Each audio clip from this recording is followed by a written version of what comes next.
400點咁多啦，咁都去到26,200呢啲位置附近啦。咁嗱，特別我哋如果睇翻咧，即係美股嘅層面咧，尋晚亦都係可以向好啦。咁究竟我哋嚟緊嗰個投資部署又應該係可以點樣做咧？嗱，呢一直繼續同豪一齊傾下啦。尋晚我哋如果睇翻美股嘅層面咧，特別譬如好似隔晚大家都睇住英偉達嗰個 GTC 大會就舉行啦，咁啊公佈咗新一代嘅晶片，亦都有多項關於個 AI 基礎設施嘅訊息。特別就講到預計咧，去到2027年咧 Blackwell 同埋 Rubin 嘅晶片可以帶嚟咧最少有成1萬億美元嘅一個收入嘅數字喎，前景係相當之正面嘅，個數字亦都其實都已經係即刻有一個翻倍嘅情況，係咪真係咁有信心，或者個前景係即係有冇意外咧？即係去到已經講到1萬億呢個數。我覺得市場冇感到意外，當然佢好正面嚇，咁但係亦都係呢個人類歷史上第一個1萬億係呢個公司啦嚇，咁但係問題就係話市場。並沒有並沒有過分咁樣反應啦，咁同埋咧，其實如果你話推理時代嘅到嚟咧，咁其實對於存儲嘅要求反而仲更加高啦。咁所以嗱，今日從琴日開始，大家又喺度炒海力士啊，又喺度炒呢啲三星啊啲咁嘅嘢。咁所以我覺得對於投資者嚟講咧，其實可能。佢最快，即係佢嘅增長最快嘅時代，可能已經過去嘅。但係如果我哋睇而家係，即係除咗尋日大家睇住，因為大家講到嚟緊嗰個嘅，譬如 Blackwell 啊、Rubin 晶片嗰啲等等啦。咁而家我哋譬如好似而家除咗英偉達之外，其實嗱，Meta一邊就據報話計劃係裁員20%以上，同時公司嚟緊呢5年咧會用270億美元咧向從事 AI 基礎設施嘅 Nucleus 咧就採購算力。馬斯克就講到咧，就話嚟緊會啟動咧係建造超大規模晶片廠嘅計劃啦。OpenAI 另一邊咧亦都講到話，而家會有重大戰略嘅一個調整，會縮減一啲嘅即係非核心嘅副業務嘅一啲嘅項目等等，去全力投資喺啲編程啊、企業級嘅用戶啊等等嘅。如果我哋嗱，當然呢個就如果啦，即係中東戰事好，如果真係好快過去或者完咗之後啦，而家我哋啲資金咧會唔會可能真係？着力都係重心擺晒啲 AI 啊科技股身上，跟住我哋會見到真係你啲 AI 相關嘅股份，跟住又會再嚟一輪嘅升浪。除非係大幅超預期啦。咁但係 so far我哋而家見到就係美國嗰邊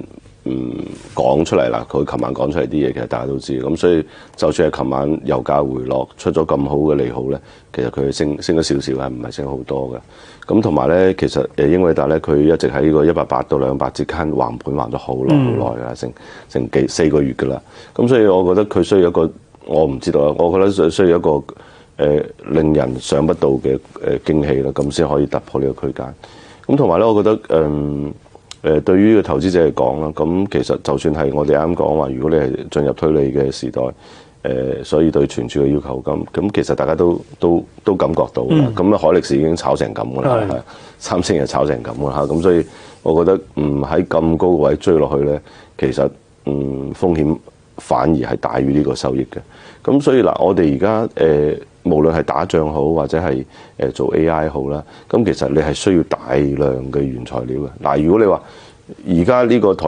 積電同埋呢個 NVIDIA 嘅產能已經咁大啦。咁然後阿馬斯克話我仲要起多間喎，咁你諗下你咪 double 咯。咁所以對於呢個 AI 或者對於個算力嘅追求，其實歸根結底就係對於電力同埋呢個能源仲有呢個資源嘅追求嚟嘅。咁所以我反而覺得咧，呢啲與其去追啲咁高位嘅股票，我哋反而去買翻啲無論打仗又得嘅，或者係呢個 AI 又得嘅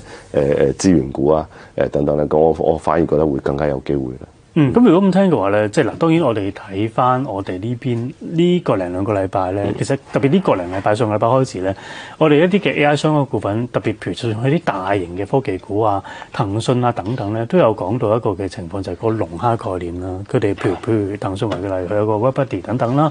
跟住我哋見到有好多資金都突然間留意翻，譬如我哋即係見到騰訊近期由低位回升翻上嚟嘅啦。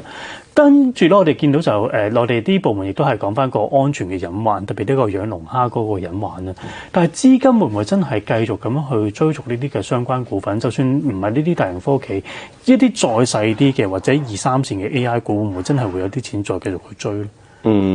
而家其實養龍蝦咩？其實佢你未有人賺到錢，大家要注意下，都未有人賺到錢。咁同埋咧，的確咧。對一個新手嚟講咧，咁其實養龍蝦其實佢係有安全隱患，譬如話，如果你要佢幫你做個助理訂票啊等，咁你要俾啲銀行嘅密碼，乜都俾晒佢，我覺得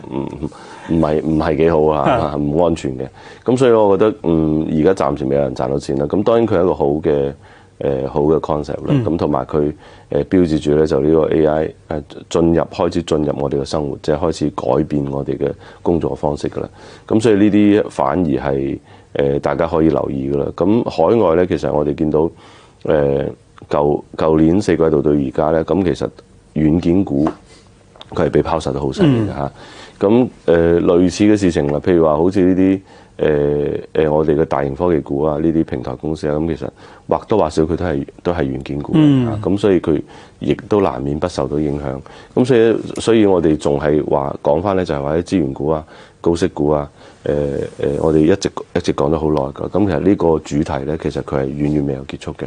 咁嗱，我哋睇翻咧，今年